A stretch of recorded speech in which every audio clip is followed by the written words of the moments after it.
system. Got it.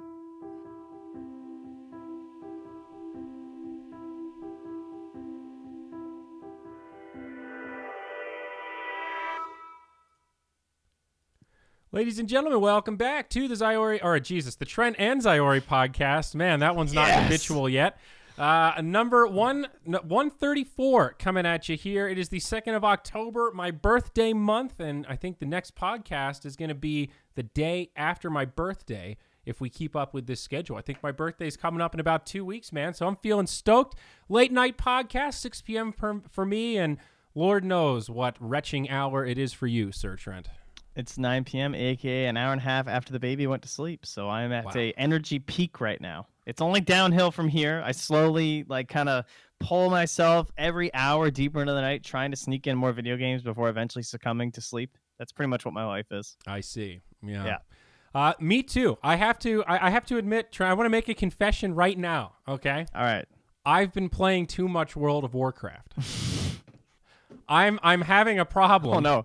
Are we having an intervention right now? Well, I don't know. I mean, do with this information what you must. But I have to tell you, this current expansion of World of Warcraft has been a whole bucket of fun. And I don't know if it's just because we're playing with a LAN cafe here at the house where Carlo's playing, Mott's playing. Yeah, that would be pretty fun. So that adds to the element for sure. Like, we're raiding. We're all in the same room. Mott's getting mad, yelling on TeamSpeak, yelling in real life. It's a bundle of fun, but there is something about this expansion where it feels like it's got the good parts of the old World of Warcraft I used to like. I used to think I would never play this game again. I thought I was done. It's like, I'm tired of the grind. Who gives a shit about this fictional character? Turns out I give a shit about this fictional character. I've been having a lot of fun. Been playing Arresto Shaman, about to break 2K in rated BGs, so pretty excited about that. I don't know what that means, but it sounds good. Grinding away. But I have to say, bud, I did play some Dota yesterday. I saw you were playing some Dota. I lost mostly. The only game I won was off-lane Underlord, and I should have won the game before that with my off-lane Wraith King. I played darn well, but my Monkey King position 1 threw it away with the dieback in the mid lane. Oh, it was a classic. I snuck in. I made an intense effort to try and get some Dota and try and find moments where I knew that there was no chance I would have to go do baby stuff. So I found time for 2 games since What the Duck, both with Slacks. Because it's always fun playing with Slacks. I don't know. It cracks me up. First game was a nothing, just some loss. I forget what even happened in that game. It was a Slack. Somehow we wound up with I picked Jakiro first. It planned to be position 5, and then somehow I have to go half-ass core with Slacks, also a core undying. It was bad. Yeah. Game didn't go well. Hard game. Then last night, found my one time to play. It's like, I got time for one game. I'm like, I got time for one game, dude. Let's do this. Again, fucking Garter is on the other team. Mango Bay Garter. So in our normal unranked match on US East, by the way, he's living in Europe right now. So we almost had him, but he still spanked us. Fucking Garter. Son of a bitch. Wow, that's a pretty serious enemy to queue up against. I know. It was very unfortunate. I don't know, dude. I actually started playing game because a few people recognized me in WoW, so I decided to play some Dota. They were asking me questions about Dota, and I looked like a fucking dummy not knowing what was going on.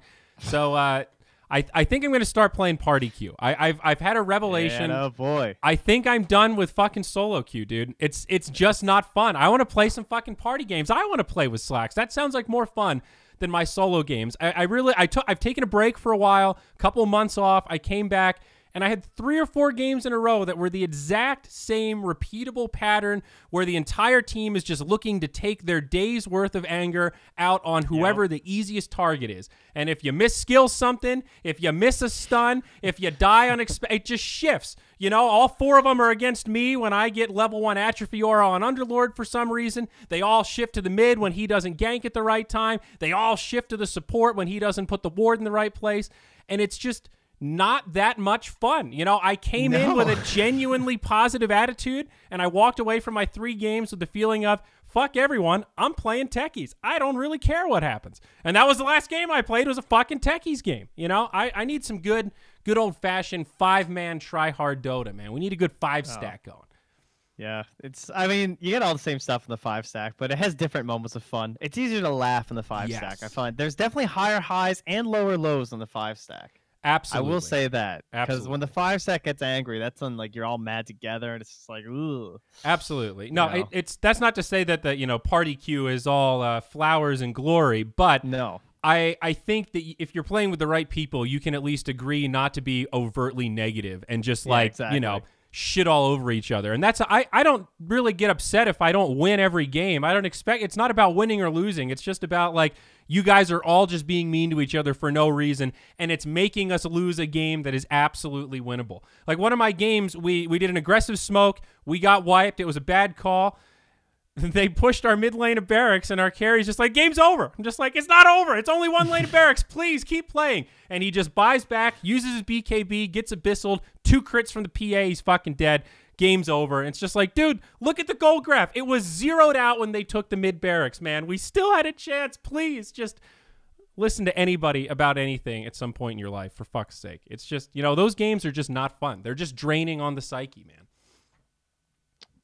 I hear you. But that's I was actually just looking about the pubs. A lot of general complaints right now is, of course, everyone's begging for the patch.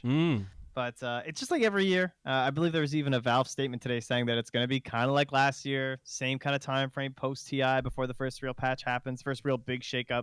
Okay. Which will be 7.20. And they said they might even do a D if because they say that it's going to be still a while longer before the next patch. So it's likely we'll get 7.19D or whatever letter we're on. Very exciting. Yeah, but everyone's complaining about Ricky. He has now shot up to a 59-ish% win rate right now in pubs. Holy shit. That's not divided by brackets. I suppose I should check my brackets, to be fair. But still, what's changed with Ricky all of a sudden? I think he's just one of those guys with like the, infinite number of buffs over and over, right? Just keeps getting buffed. Yeah, that's fair enough. Constant kind of a deal. What's happening in the pro scene, man? I know there's been a lot of games going on. Have you still been on the casting grind? Yeah, somewhat. Right now, I feel like a bunch of tournaments all popped up at once, right? Like we had there's the GG Bet Invitational that's happening. There's the that one with the really weird production, the We Play one. Remember We Play? They're back. They have the. Wow. Have you seen the stream that Beyond the Summit was doing? With like the restream of the Russian stream? Yeah, I mean, kind of. I saw that screenshot of it and turned it on for a few seconds. I don't really understand why. There must be something I'm missing in that whole equation. Well, if you watch the production, it was pretty incredible because like people were talking about the production of I think it was Maincast, which is also doing this one too, for We Play. But Maincast are doing another tournament directly after TI, and it looked very good. They had like a full-on panel and stuff, even though it was just the online qualifier. It was the qualifier for Kuala Lumpur. That's what it was for the major.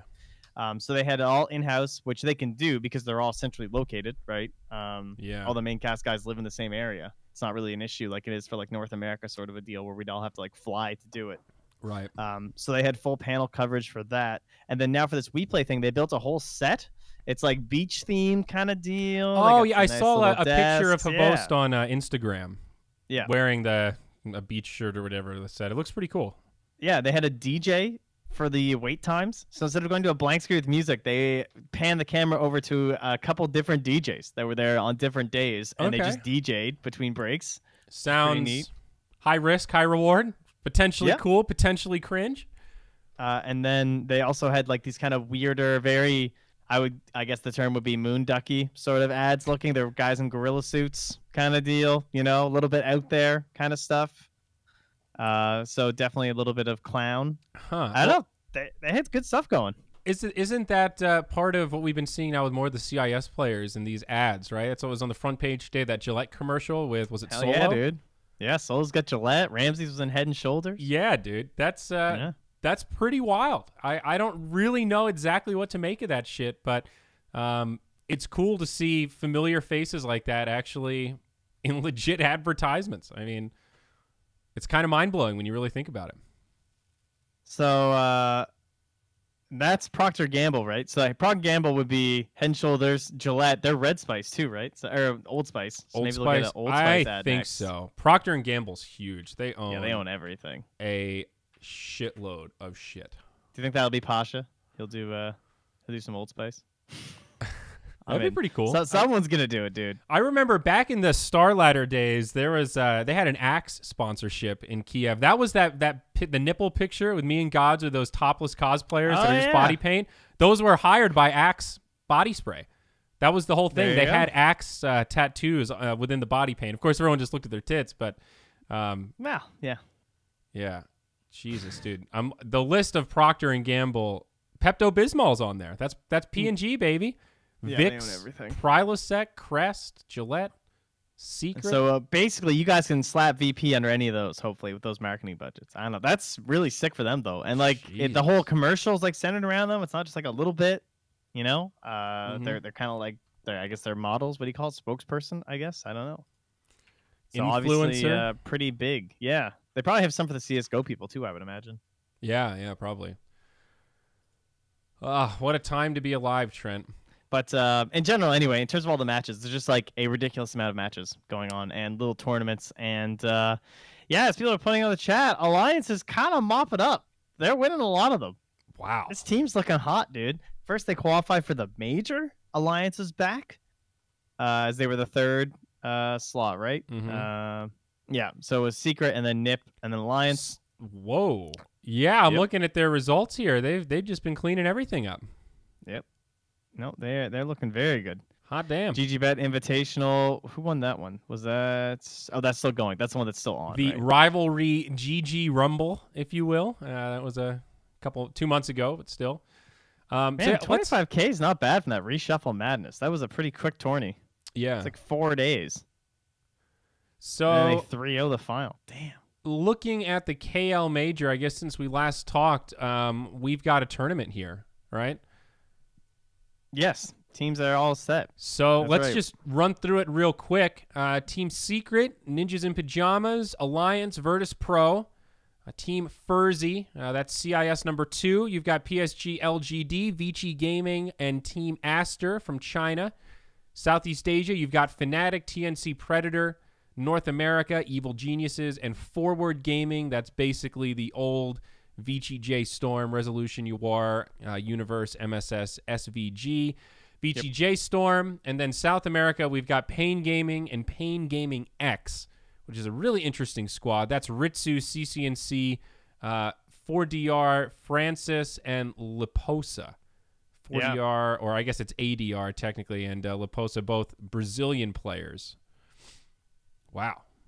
CC, Ritsu, and Francis playing in South America. It finally I mean, yeah, and same thing, right? Because like Wii was the first person to really make the big jump, at least, but then now Misery went from coach to 5 on Pain, and then you got 3 Americans now on Pain X, so it's good to see people taking advantage of the number of slots, hopefully bringing some of that knowledge to South America, and then helping the whole scene in general, right? That is kind of the goal in that sense. And then the J Storm team, that was the March Out of Army, and that's Jeremy Lin's new team.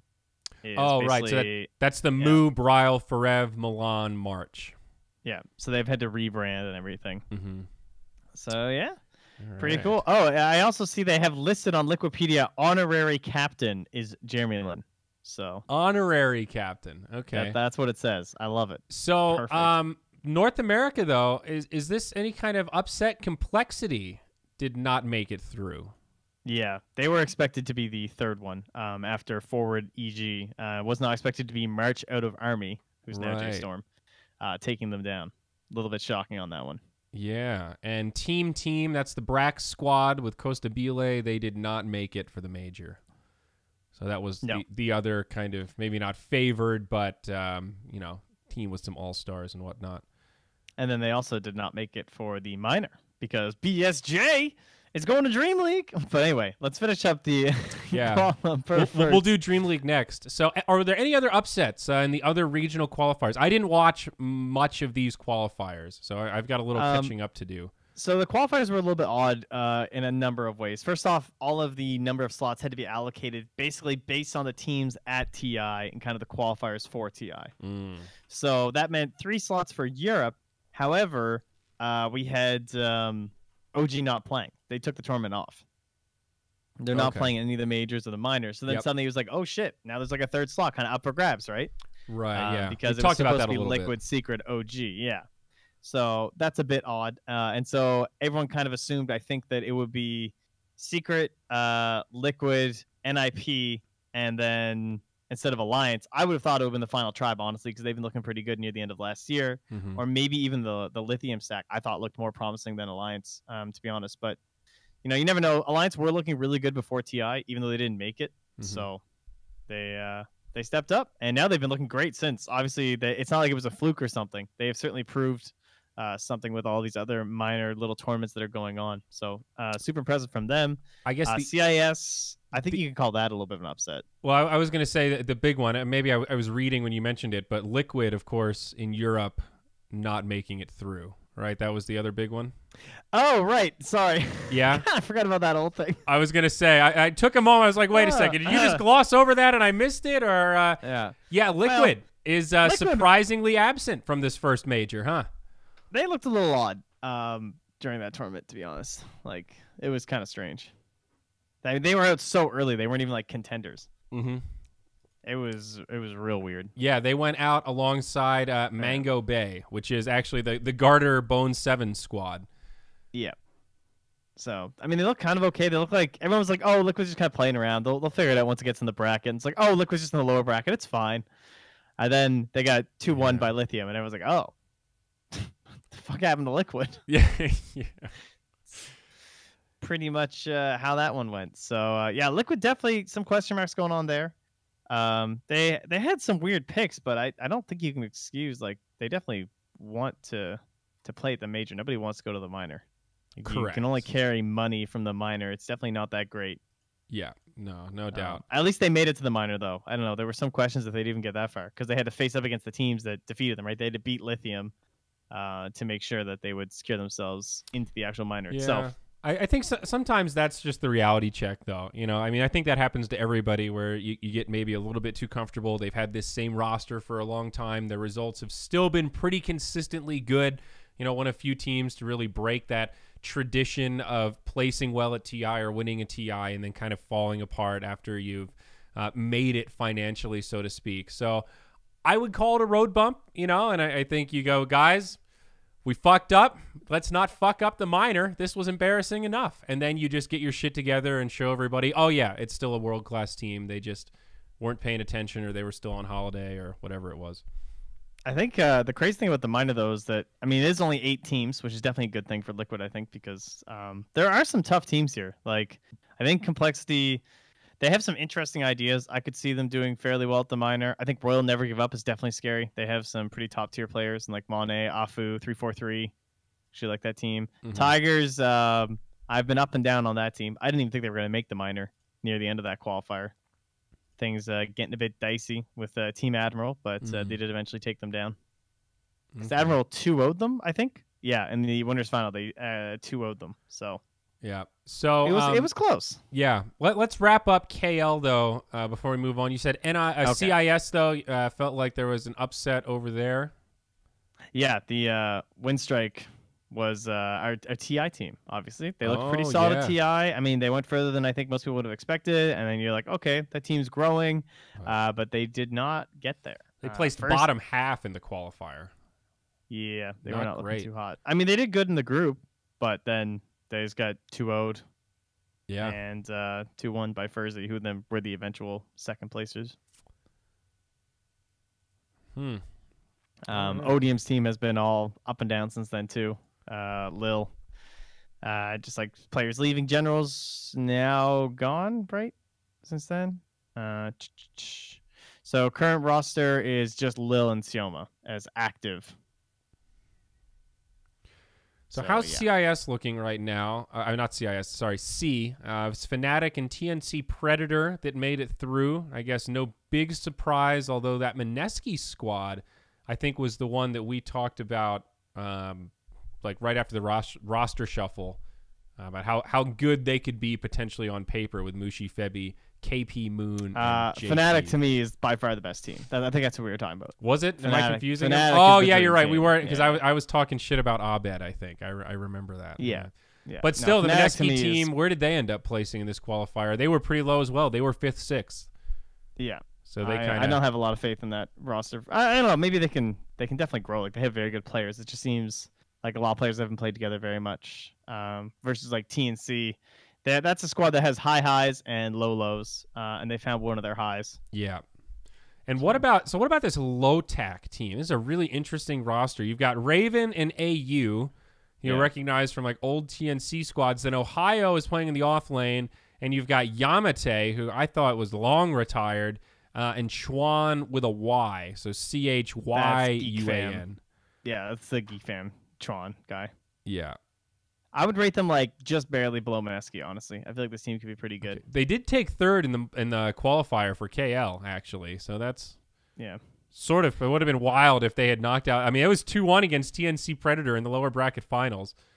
That would I was casting them quite a bit during the opens for Kuala Lumpur when I was casting all the C stuff. And they did look very strong. Ooh. So. But other than that, C is not too crazy competitive. I think C is a really good region to be in right now, honestly. So, and then what is the last slot is the winner of the minor, right, is what goes to the major. So that's the very last team. Yeah, it's not really worth going over the other regions, honestly. Like South America, there wasn't anything too crazy. I mean, you could argue maybe Infamous was a bit shocking, but they'll have their chance at the minor. Yeah, but,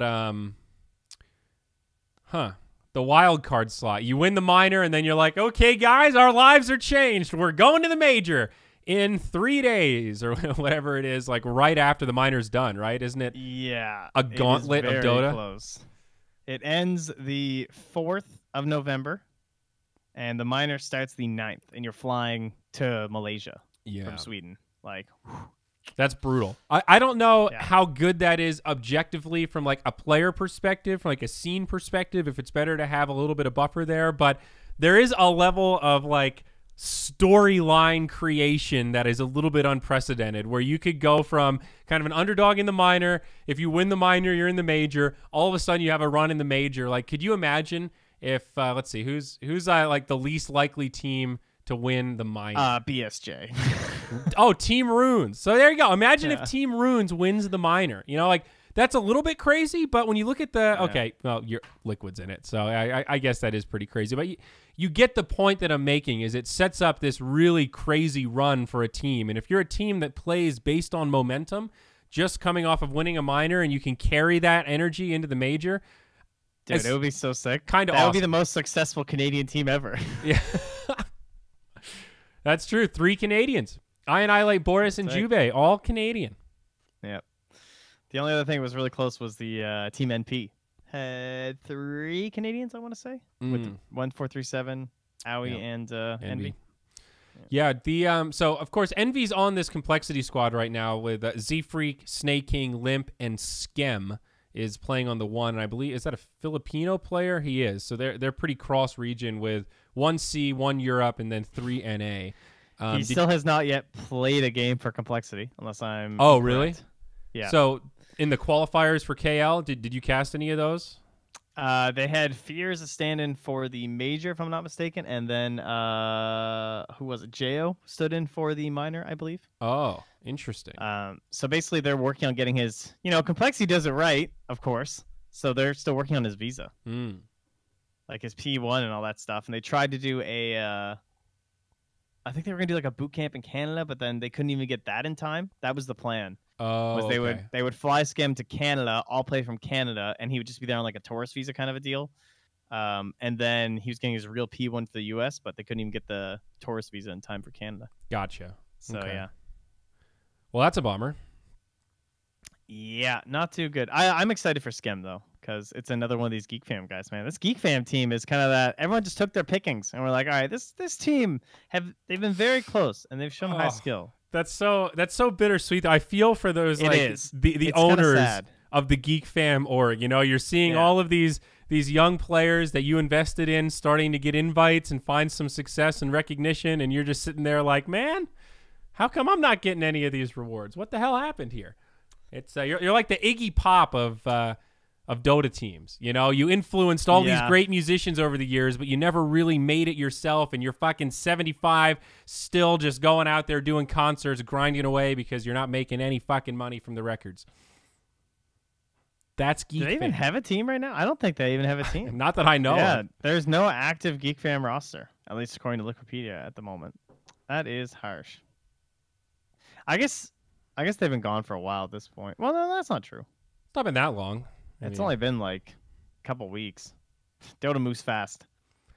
I don't know too much. I've actually talked to one of the Geek Fam owners. It was right after, because that org it's newer, but now it's not brand new. It's been around for at least a year and a half, maybe even 2 years now. Yeah, it's about 2 years. And I think when it formed, if memory serves, they played in one of those Mr. Cat tournaments that we did. Yeah, they did. And I remember, I think Mr. Cat might have been the first tournament that their team ever placed in the money, because I remember their owner messaging me and just being like, how do we collect the money? I was like, well, you send me an invoice and then I'll wire it to your bank account. And he said, oh, all right, cool, that sounds awesome, I'll get you an invoice. They were like completely brand new, and I remember talking to the guy a little bit about their vision and stuff, and it sounded pretty neat. I think it was run by two relatively young guys that I can't remember if that was them or if that was Clutch Gaming. Oh my God. No, I don't think it was Clutch. Fuck.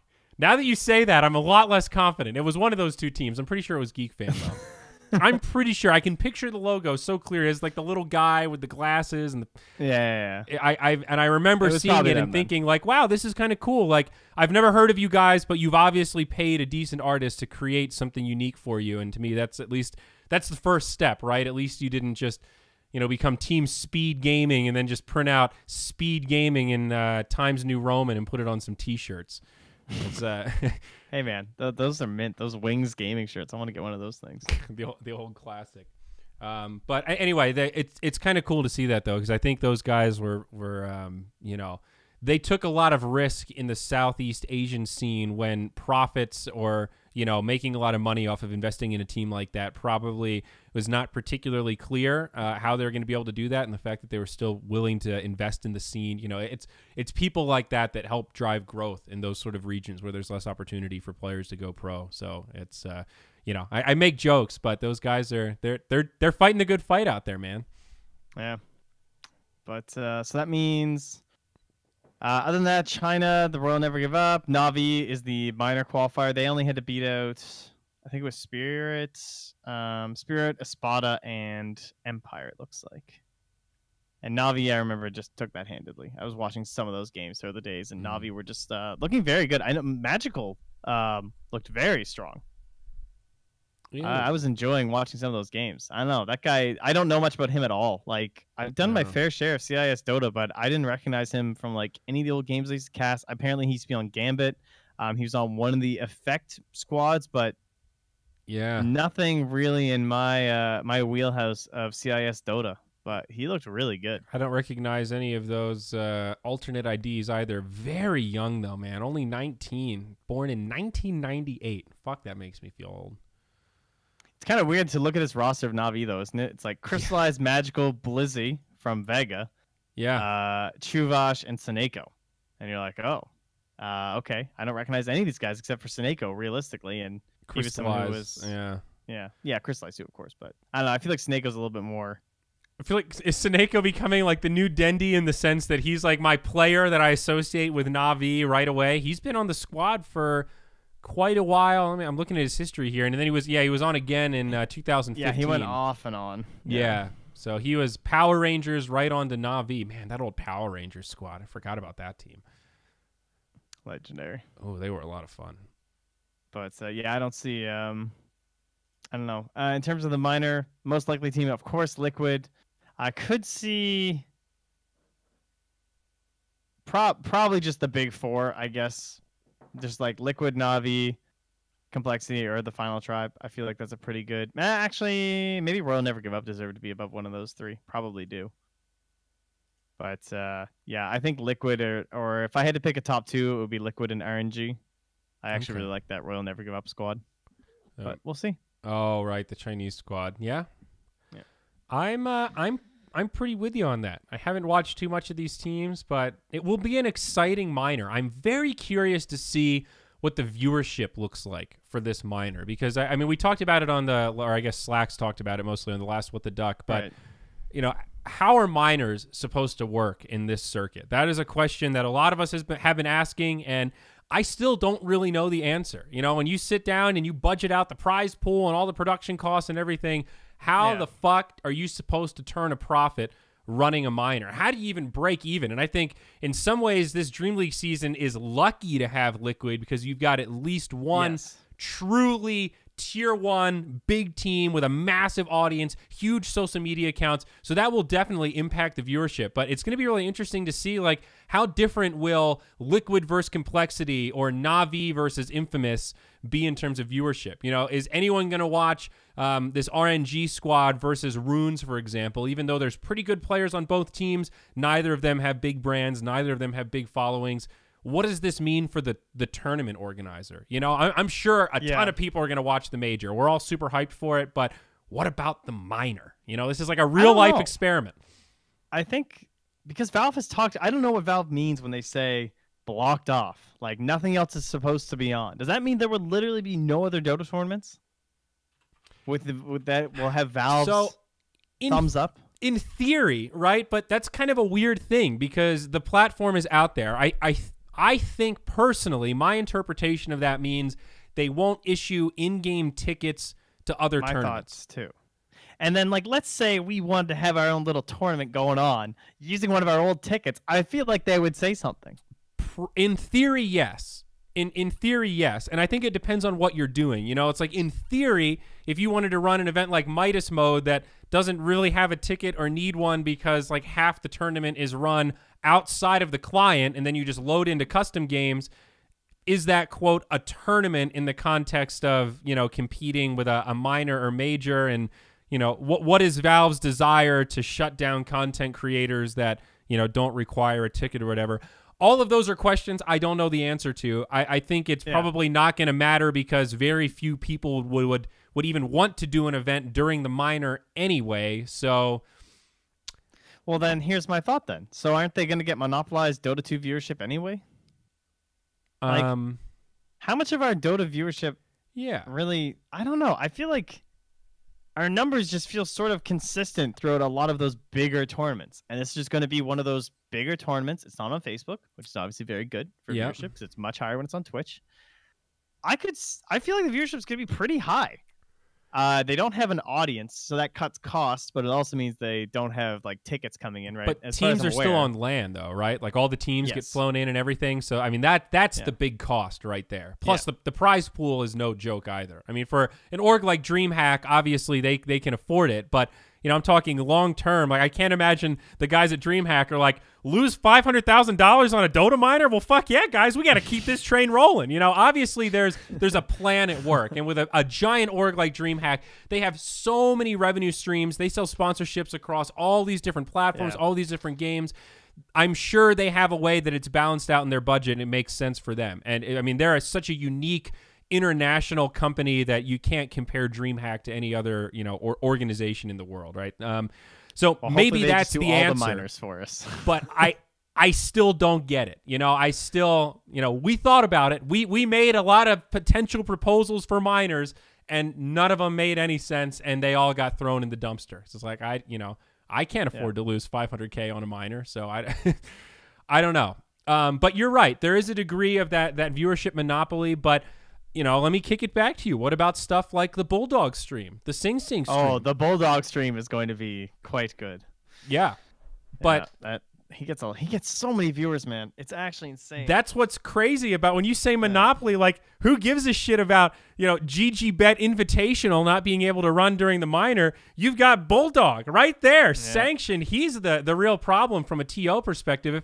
If somebody's doing that and they've got a couple thousand viewers, it's no big deal. You break 10,000, you start to go, that's kind of a lot. You get to like 20, 30,000, you're just like, guys, this is like legitimately ruining our ability to sell sponsorships for the next one. We need to do something. Is there anything we can do? Please. We're in the same fucking country. Somebody get this guy over here.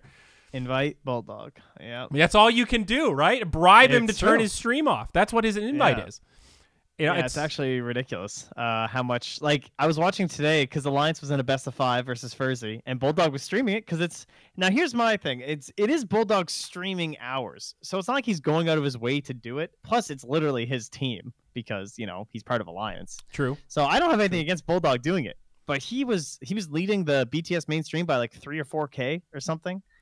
And part of that is because it's his stream time and he has his regular viewers. But there's no doubt that he was getting a lot of the viewership from the actual tournament itself. Yeah.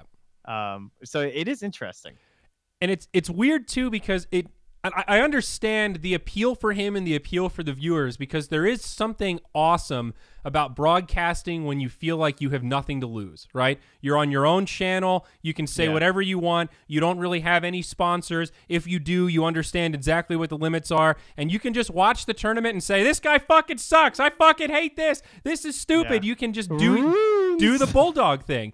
And when you compare that to the mainstream where you have people trying really hard and doing these sponsor plugs and doing all this stuff, it's like that's usually what comes along with the real broadcast. That's the give and take of how the tournament's being paid for, is those shitty sponsor plugs and people being serious and it being a little bit more PC so that you can sell more sponsors and you don't have to, worry about that kind of stuff.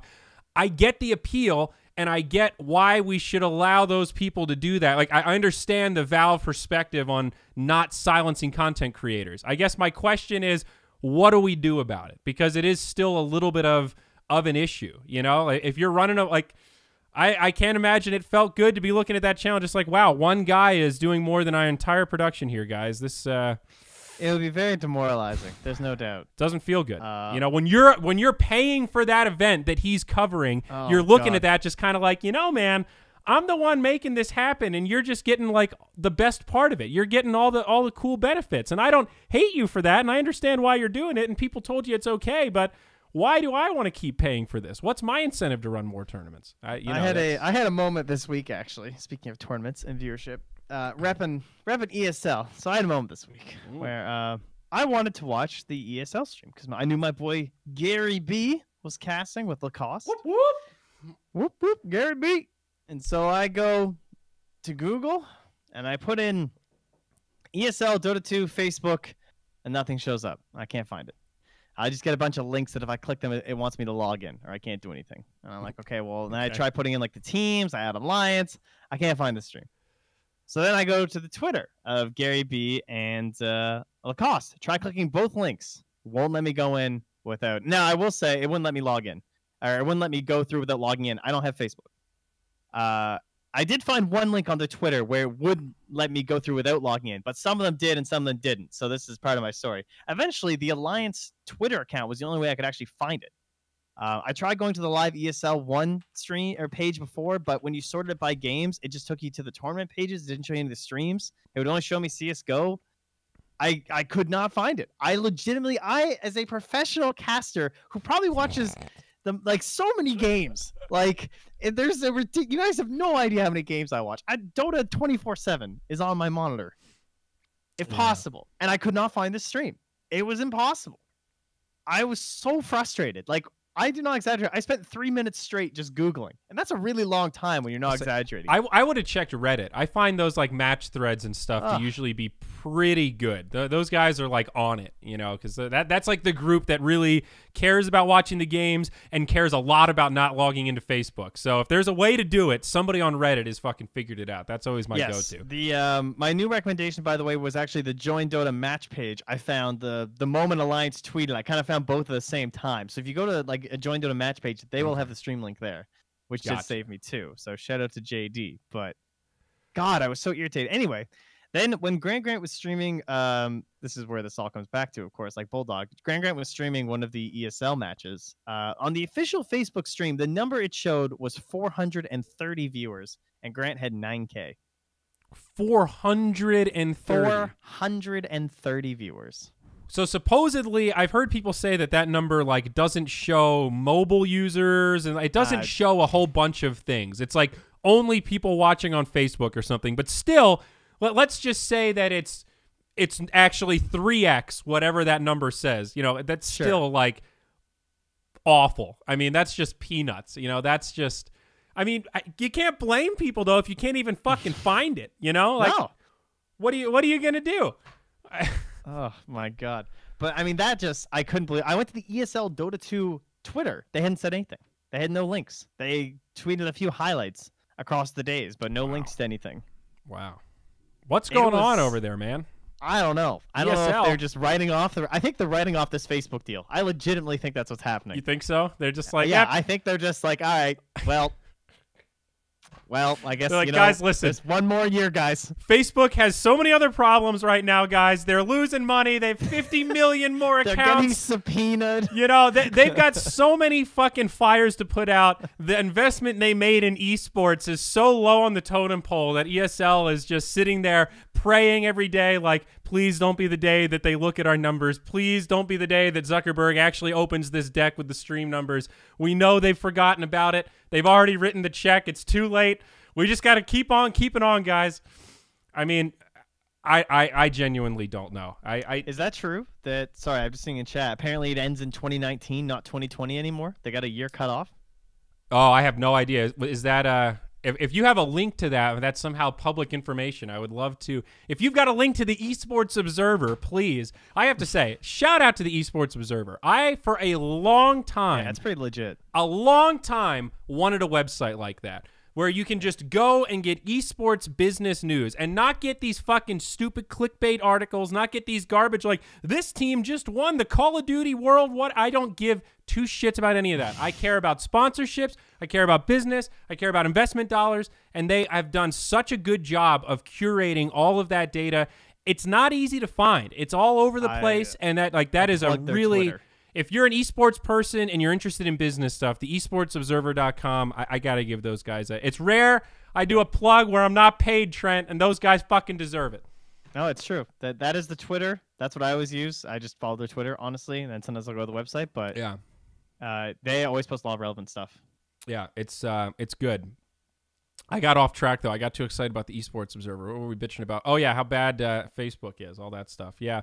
I don't know, man. It's weird. I think for ESL, it's easy to kind of point and laugh when ESL messes up, and it's important to remember how big ESL is. You know, like that Mercedes deal, it's worth reiterating the amount of ridiculous business development and sponsorship effort it takes to secure a deal like that. I have no idea how much it was for, but if you're giving away cars for the MVP, it's probably a pretty fucking big deal. I would be surprised if it's not in the seven figures.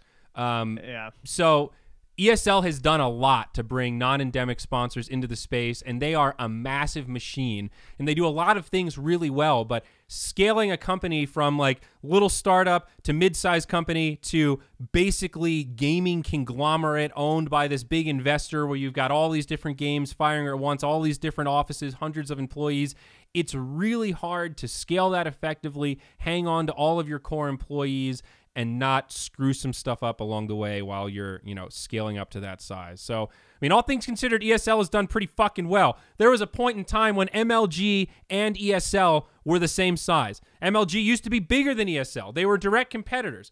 Guess where MLG is now? They are in the basement, doing console, tucked away in a locker in the bottom of the Activision studios, bought for their NFL-like league to be shelved, just stuck there with two employees just sitting in the basement wondering when the dust will be broken off MLG. It's probably not that bad. I'm sure I'm exaggerating, but the point is the same. I mean, MLG is this dinky little piece of Activision now compared to what ESL is, just this giant gaming Goliath. It's more power, more responsibility, man. More money, more problems. Yeah, I guess just losing some of that smaller edge, like the simpler things, like finding the streams. A little bit difficult. But, yeah, I don't know. I'm looking forward to ESL's first event because that's going to be one of the first big ones, right? Now that we've kind of gotten this whole major-minor thing out of the way, we have the Singapore. And then are there any other lands I'm missing? So I feel like it's Singapore and then Hamburg, right? Yeah, let's talk about the Singapore land a little bit. I don't know that much about it. I remember reading about it during like TI or something. It's like, wait, what? This has like already been announced and it's where is it here? I don't even see it.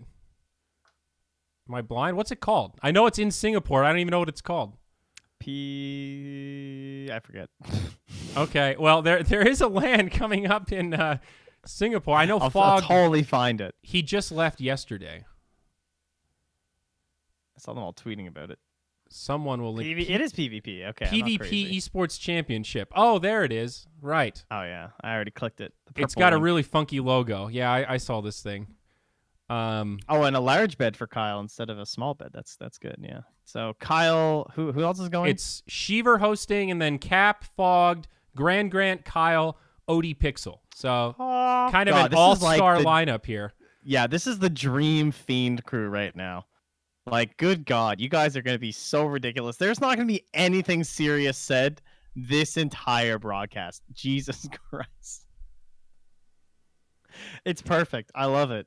I would love to be a part of that crew. And it's going to be a very good time. Some very interesting teams, because if you haven't looked at this tournament, this is one of these Southeast Asian tournaments that has very specific regional qualifiers. So we've got a team from Australia, Philippines, Singapore, Thailand, India, and the winner of the Indonesia Games Championship 2018, which was Boom ID. At least it's actually a legit team. Like, Boom ID are actually pretty good. And it's an Indonesian team. So the Indian team, Swifty is a name that I kind of recognize. I don't recognize many of the others. So there are definitely some players that haven't really played on the main stage too much, which is exciting. And you've got them going up against Fnatic, Secret, and PSG LGD that were all directly invited. So it's a very unique format, I guess you could say. It's like, yeah, I like these kind of tournaments. It's such a C classic. They always do this stuff, it's right? It's C versus the world, dude. It's C versus always Secret. Do this shit. It's a cool way to do it. I don't know. It's neat that they kind of promote these like regional teams because they were the only people that really did this sort of a thing before WESG. And like WESG is this massive, like worldwide, millions of dollars, fly everyone to China. But C has always done these kind of strange, like, one team from Indonesia, one from Australia. Yeah. I feel like they've been doing these for like 5 years. Yeah, and I remember the old MPGLs were like that, but they were a little too regional. It was just the region. So you get to the finals, and it's like, I've never heard of any of these players, so we're just casting Dota. Okay, that's cool. This is a good mix where you've got, of course, some teams you recognize, some teams that are sort of in the middle. Obviously Team Admiral has a lot of players that we know, and then it kind of scales down from there. And the Thailand team, hashtag Dota. So I'm looking forward to seeing what they've got. Wow, Nisha's only, speaking of teams Nisha's only 18. I should know he was so young. Wow. Yeah, he's one of the younger players of that tournament, honestly. Yeah, and then right after that is ESL Hamburg. And there has not been a talent announcement for that yet. Oh my. I don't think anything. Oh yeah, I guess Hamburg will have one probably soon. It should. It's coming up in what, 3 weeks? Yeah, October 23rd is when it begins. Yeah, this is going to be a good one, dude. I'm stoked. And they still have one Chinese qualifier to go. Apparently, that's. I didn't realize. That. It's finishing like tonight or something. Maybe it's just not updated. Wait. I heard about this. I missed this drama. What did we miss here? What's happening? Okay, so the original result of Game 4 was because of an account swap. Has anyone looked into this? I heard about this, and I was like, well, how can they be replaying a game with an account swap? That seems really strange. But according to the note on Liquipedia, I'll read you guys what it says. Okay. Upper bracket winner starts with a 1-0 lead. So that's what they were going to do for the specified final, which is what ESL did for the other regions too. Okay. The original result of Game 4 was nullified due to account swapping. A rematch was scheduled for October 5th. So we're still a few days away from that. Jeez, that's not leaving you a lot of time. Get those visas, guys. Okay. But I don't know what does that even mean? How can there be account swapping? Don't you just lose if you're swapping accounts? Like, isn't that what rules are for? I hate being uneducated, but this is one where I don't have an opinion because I don't know. I would sort of agree with that classic. Like, we don't know because it's China, right? That topical assessment. We need to like phone a friend to get Jack in on here to give us the scoop on what's really happening. Because you're right. Usually if there's some sort of, a player playing on a different account or mistagged or whatever, like that's, akin to cheating, some sort of deception where you're, it's usually that's not just a replay. That's the old DQ. But, well, I digress. Yeah, it was completely just like fanned over because it's the Chinese qualifier, which doesn't get a lot of attention in the first place. Mm-hmm. They picked the wrong hero and they swapped computer. So they couldn't swap and they pulled the thing that everyone else wanted to do. Now that is interesting. Thank you. That is Okay. So that is not a DQ, but that's a replay because you're in the same room. That you're just physically getting up and going to the other person's computer. Is that? Yeah, I guess I can understand how that's a replay. Yeah, all right. I can see how that's a fucking gray area. Hard to put that one in your rules. I mean, it's not hard, but hard to have the foresight to think that's actually going to come up and be something you're going to do. Yeah, just reset my hotkeys, dude. Don't worry about it. Like, what the? Apparently, it was XXS and Fenrir who swapped. Wow. Because there was a big drama in it was the major qualifier, yes, between NIP and Lithium, where Kezu and maybe next time accidentally got the wrong heroes because they went AFK. Yeah. They got randoms, right? And then we had the Tusk core. Well, Kezu had to play support Tusk, and MFT had to play core Enchantress, and they definitely did not blame it or anything, but right. they obviously would have liked to just switch. They wanted a remake because they weren't in the same room. Whereas these guys were like, well, I guess we'll just switch seats. Yeah. I mean, I don't know, dude. If I were the manager and the team was just like, you think we can switch seats? You think we'll get in trouble? I think I'd be like, I don't know. That's a good question. I've never read any specific rule that says you can't do that. It seems like it might draw a couple red flags. So yeah, I guess that's going to be replayed then. Yeah, okay. Very weird. I would guess Aster's still going to win, having watched them in a couple other tournaments. Okay. They look better than Newbie overall, so I would expect to see them at ESL. Yeah. Yeah, the AFK is a little bit different. You know, if it's some sort of technical malfunction or whatever, that's a bit different from the just straight up, sorry, I was in the bathroom. It's like, well, dog, the game started. That was not the time to go take a pee. Although it would be cool to see Newbie go back and maybe try and win in the ESL again, because they won Genting. Was that the last tournament Newbie won? I bet it was. Oh, It definitely was. Good piece of trivia that I don't know the answer to. Because that was like the start of last season, and I was like, yeah, Newbie's back, man. That was like, what, January? Yeah. Yeah. I am actually stoked for Hamburg, though. I think this lineup of teams is pretty close to ideal. We've got the best NA teams. We've got NIP alliances there. And Mineski for C made it through. So it's going to be TNC Predator and Mineski. So we'll at least get to see how that team looks on land. See if your negativity is warranted or if some positivity will replace that on the podcast to come, Trent. Yeah, what happened there? Where Fnatic just didn't get it together for this one or some shit? Oh, no, Mineski was a direct invite, dude. It wasn't even a qualifier. Yeah, I know, but TNC, like, Fnatic weren't even in the open qualifier, apparently. Maybe it was too close to TI. Oh, wait, is this one of those things where they just didn't even have an open qualifier? This is totally No, there's two. They had TNC and Lotac were directly invited, and then there were two opens, and Evos and Tigers qualified through the open qualifier. Oh yeah, apparently. So maybe they just didn't make it to the top 8 or some shit. Yeah, I mean, that would be surprising. Maybe it just didn't fit their schedule. Maybe they want to focus on DPC only. I mean, I don't think that's an unreasonable stance to have, looking at this relatively busy schedule we've got to close out the rest of our year. There, for any confusion out there, guys, this is a non-DPC event. So that's why you can have direct invites. Correct. Yes, ESL Hamburg is not DPC. The minor and then the major; those are the only DPC events of this year. Is that true? The rest are after January? I said that so confidently that I have to pause. You really did. You have no idea, but you just went there, dude. Oh, okay. Let's fact check that. A little schedule, bud. Let me see here. That's going to be a pass. The minor qualifiers occur in December, but the actual event is January 7th. Congratulations. Knew it, guys. I did my homework on that one. Woo. Dude, you got him. Woo. That's going to be the real next step when we upgrade the podcast. Just going to hire somebody in the studio to be the fact checker. You know, just have somebody like, hey, can we look that up? Can we just get some verification on that? Did that actually happen? If most media had that would probably be a very good thing. Dude, that's going to be the next level of layer. Real-time fact checking. They're just like correcting casters. That's just an AI that just pops up. False. Incorrect. Technically. That would be good. God, dude, that would be so dank for a Midas mode. You have like the Slacks version of OpenAI where it's just like this tool that helps you become a better broadcaster. Oh, that would have been a great meme. That could be a great meme. Shut up! Shut up! Hold on to this. Just write this down and stop talking. I'll put that one in the docket. Put that in the notes file. Slacks OpenAI. Oh, sweet Jiminy Crickets. Wow. But this new season, man, it's here. Like the gauntlet starts. I've been chatting with Fogged a little bit online the last couple of weeks, and he told me like this really is the gauntlet for him. He left for Singapore yesterday, and I think he's on the road for like the next 5 weeks or 6 weeks straight before he comes back home to the States.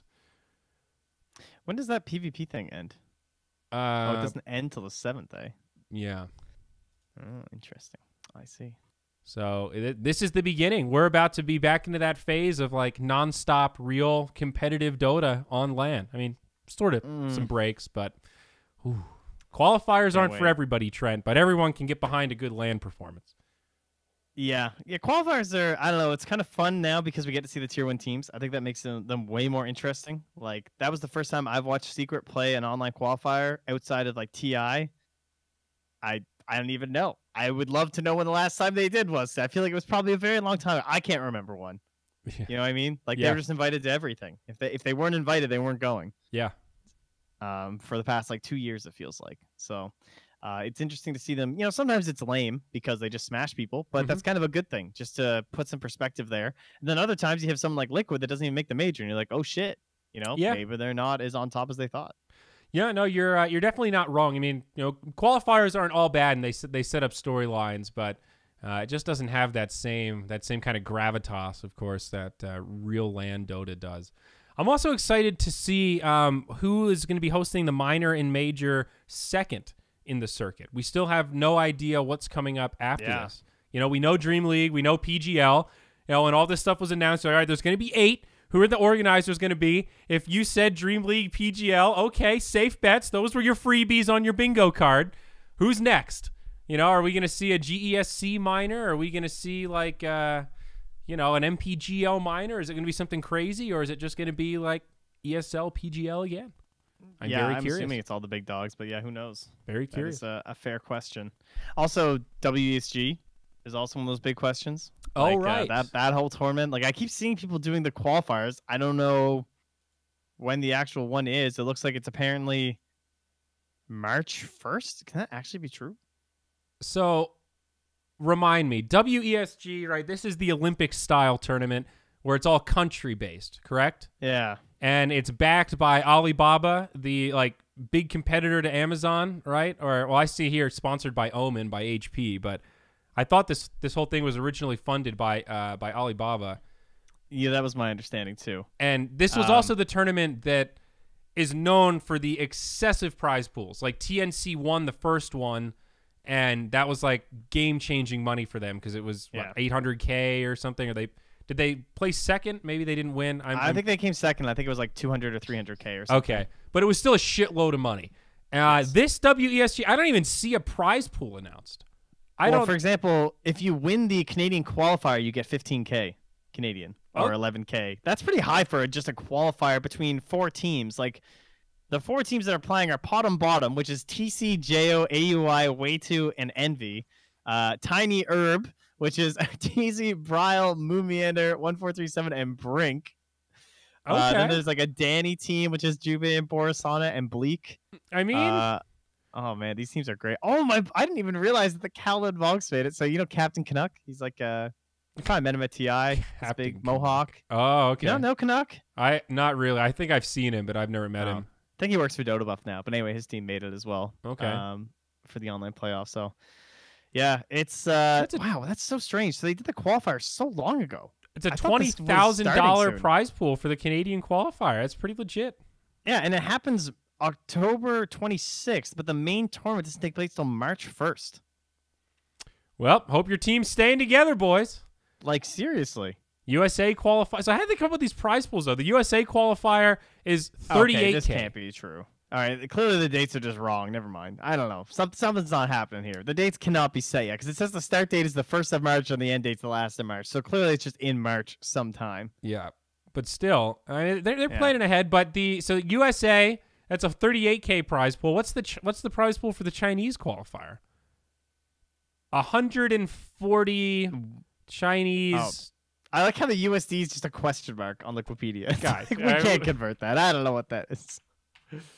All right, let's figure it out. I have no idea what it is. So Oh, I had an extra 0. Definitely not that much.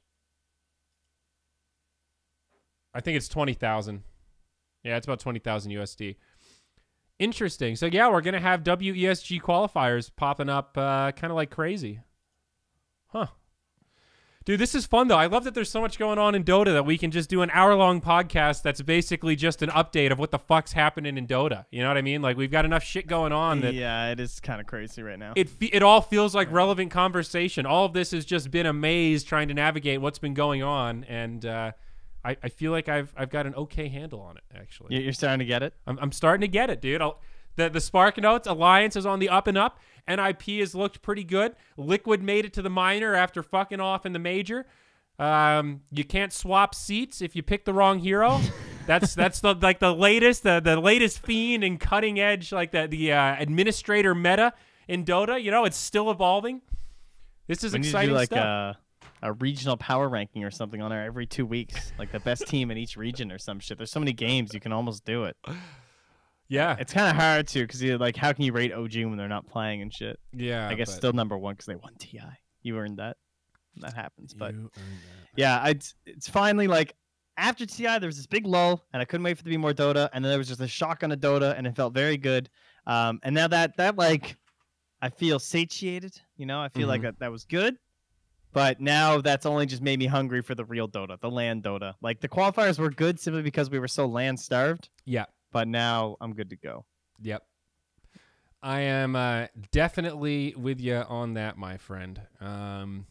It's almost time. I see people talking Twitter, by the way, or in the chat. Outside of Dota, as you're aware, the exciting day for Canada is coming soon. Oh, the pot day. It's when is it? Is it on my birthday? I don't even know what day it is. It's like October. So I feel like it's like only a couple weeks. October 17th, apparently. Oh, so my birthday's the 16th, dude. The day after my birthday.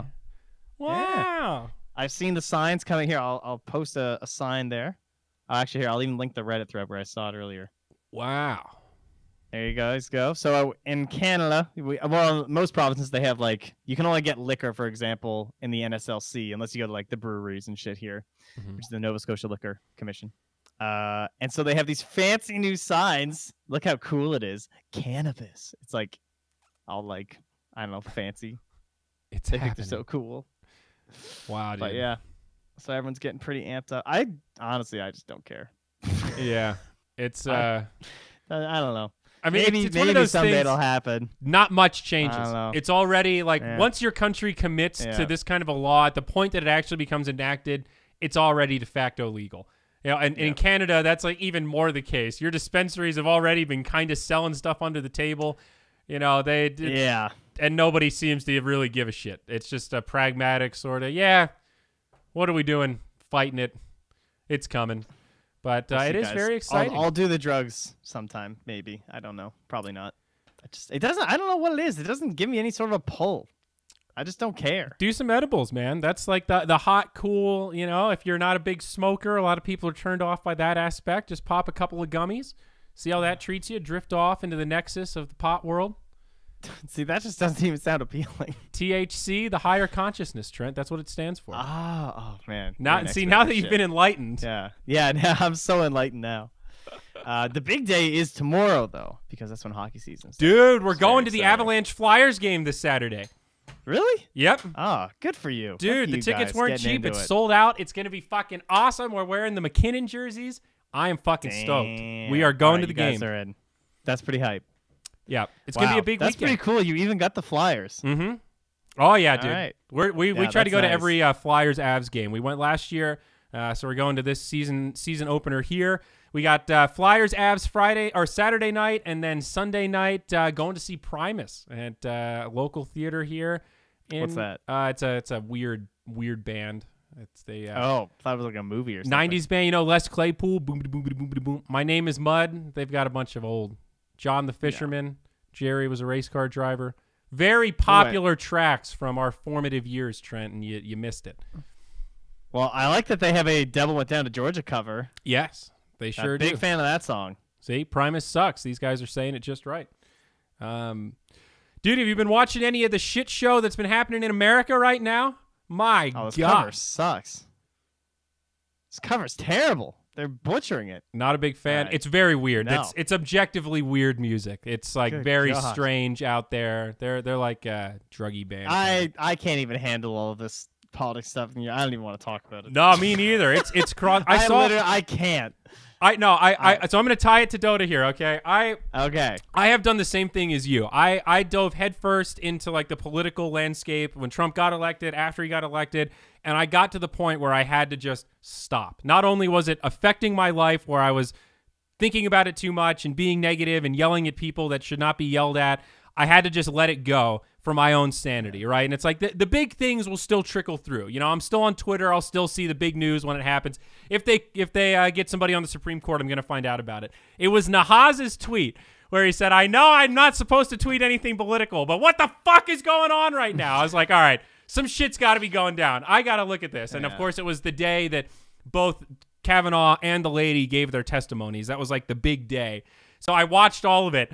That was like the worst day of my life, dude. I felt like some sort of weird addict that like went back for the day just like, oh, this feels so good. And I woke up the next day just so fucking angry, got in a fight with my girlfriend. She's like, why are you yelling at me about politics? I'm not even from your country. I'm like, I know. I'm overwhelmed, you know. And it's you got to take a break. But this is one of the weirdest ones ever, man. If you don't know what's going on, just do yourself a favor and read the Wikipedia about it, because it's no, the real thing to do is to read the New York Times article that was just published like 5 hours ago or something. Oh, I don't even know what that is. Buddy, Is there... Get in on that. That is a very interesting article. It is a thoroughly investigated over 100,000 pieces of paper of evidence talking about Trump and his history of wealth and how much money he really got from his father. It's very interesting. It is not very heavy, like. There's not a lot of spin on it. It's just a lot of facts. It's just them reading shit off of papers and telling you what it is.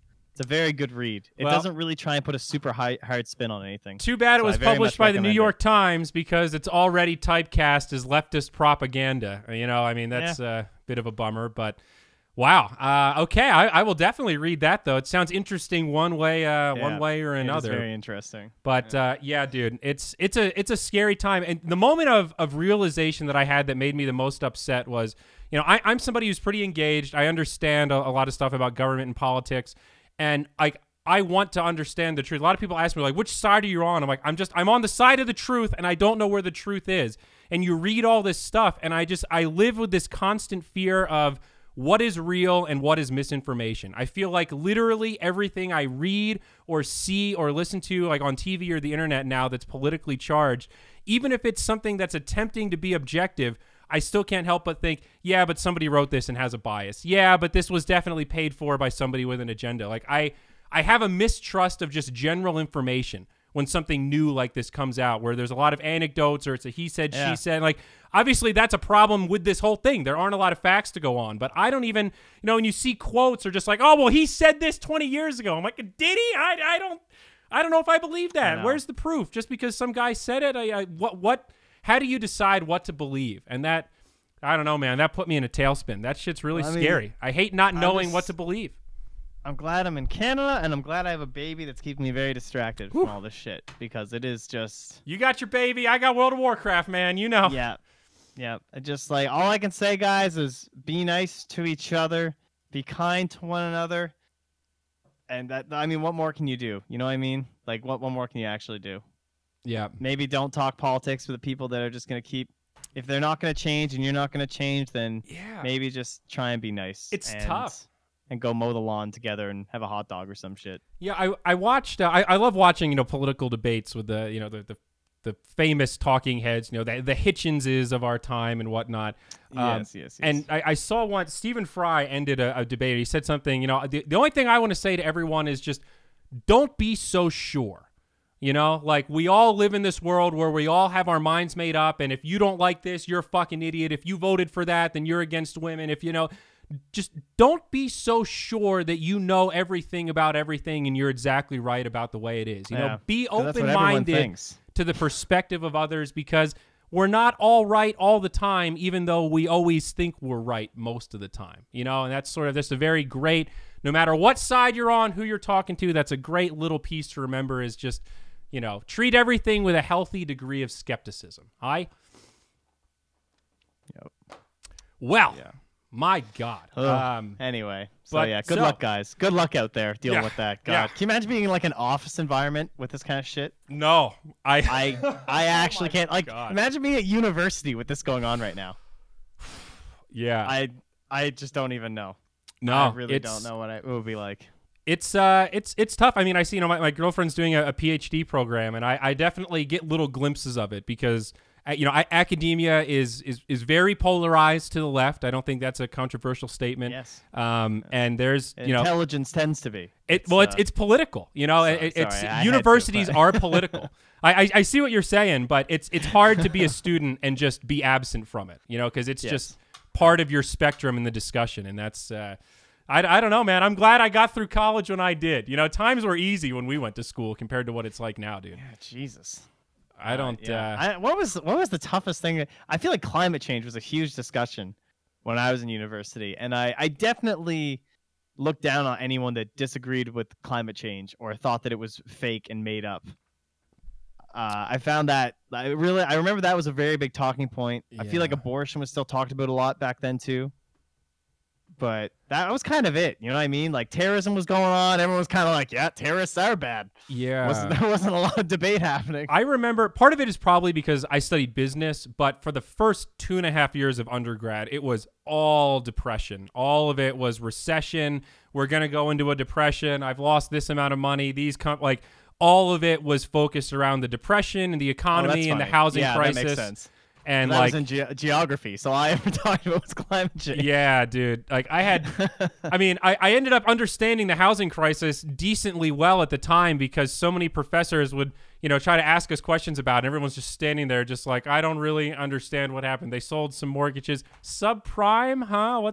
So that was just overwhelming for the business world. I think when I graduated in 2012 was right around when the economy was starting to pick up steam again. So I don't know. I was kind of in the thick of it, so to speak. I guess I was in college at a good time. That's when everyone else was struggling to find a job. Yeah, fair. That is definitely true. Brutal. Well, okay. Until next week, we'll have What the Duck coming up next Tuesday. I'm excited to maybe get on the casting grind a little bit. I talked to PPD about some NADCL coming up. Yeah, get in there. I know that I had a lot of fun doing that, by the way. Is it? If I can go off on that for a little bit. Dude, please. Because I think we're going to be casting some. Make sure you guys here, let me make sure you just follow the Twitch, and I will put it in chat for you guys if you haven't followed it already. I was casting with Breaky for part of it, and it was a lot of fun. Peter was there too for a bit, and just been talking to him about the league. And we did like the seeding thing. So it was me, Peter, and CCNC who seeded the top 16 teams. 15 of those 16 teams made it to the top 16. So we did pretty well. Just saying. We seeded them for like the bracket. All right. But it's good to watch. No, it's a great idea. I love that it's happening. When PPD first reached out about it, he was local to Denver here, and then obviously now he's moved as part of his other teams and whatnot. So a cool thing to potentially be a part of. I think I might be casting this coming weekend, but still TBD. And the other very exciting announcement that you'll see on social media later, Jenkins arrives today. He is moving into the Moonduck house, boys and girls. So you're going to see a little more Jenkins here in real life. He arrives. How was your moving of furniture? Late tonight. Oh, yeah. We talked about so much to it. Dude, the house is completely different. It has a brand new feel. If you're ever just sitting there like, I can't motivate myself to do anything. I'm just sitting in my room. I'm smoking weed, just staring at the wall. I ain't doing shit. Watching The Office for the 5th goddamn time. You need to rearrange your furniture. It completely changes the way you look at a room. You come in, you feel like you're in a new space. You've got a new perspective. There's new light shining in. It's one of the best feelings in the world. It's like moving without moving. And now we've got a computer room, a reading room, and a TV room. When we used to have sort of this hybrid gaming TV room with 2 TVs in it, and it just didn't work right. Trent, I couldn't be more happy. You got to come visit, man. You got to bring the baby. I don't know if I'm going to bring the baby. I wouldn't bring the baby, but maybe. I got to come see the baby. Oh. But no, I think Carlo and I really like that That's like I don't know. That's our one thing. That interior design is just like anytime we go into a new house, just like, oh, you could put the couch here. Well, the 2 chairs could go in the corner. Like, it's so fun plotting out where things could go. It's like real life Tetris. You know, you ever get that satisfied feeling of like you got that blank canvas of your new office and you get to design where you put all your shit. You just moved. I know you know I'm. It's true. It was a lot of fun finding where my office was going to be and stuff. Mm-hmm. So you start thinking it out. Where are you going to put the shelves? Where are you going to put all your shit? It's a great feeling. So anyway, things have been happening behind the scenes. There are definitely some announcements coming. I know we've been saying that for a while, but such is the life of esports stuff. You know, got some talent stuff in the gig. I've been getting a lot of tweets of people saying, when are you going to start casting again? Soon is all I can say. It's one of those weird things of like, we got some stuff in the pipeline. I can't announce stuff before it's ready to be announced. So sit tight, boys and girls. But this is shaping up to be a great season of Dota already, and the tournaments haven't even started yet. So buckle your fucking seatbelts, boys and girls, because boredom is going bye-bye. All right, guys. And it looks like Purge is streaming, so you know where to go. There you go. Let's get a host going. We'll see you guys next time. Of course, you can find this podcast on Zyori.tv. It is also on iTunes. If you're one of them Apple users, find it on iTunes, subscribe, leave us a like, leave us a comment. It helps more people find the podcast. Now Trent's name's in the title. You need to do your part in getting Trent out there, guys. It's not going to happen without your help. We'll see you next time. 10v10 for Purge. Oh, good Lord. All right.